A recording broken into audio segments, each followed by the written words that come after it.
Kung nagapangita ka sa isa sa pinaka-budget-friendly nga way pakadto Toledo Port from Bacolod City, ari ang isa ko nga ma-recommend. Halin sa South Terminal sa Bacolod, sakay ka mo sang bus pakadto San Carlos via Don Salvador, ang plite 205 pesos for regular kag 165 pesos para sa mga estudyante. Pag abot sa San Carlos, hambala lang ang konduktor nga manaog ka mo sa bus stop. Halin dito, sakay sang tricycle, pakadto San Carlos Port.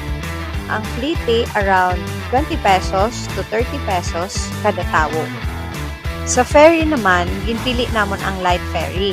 Ang fare kay 280 for regular, 231 for students, 206 for senior kag PWD kag 144 para sa minors.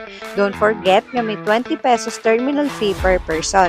And that's it. Kung gusto mo makatipid sa biyahe, isa ini sa mga pinaka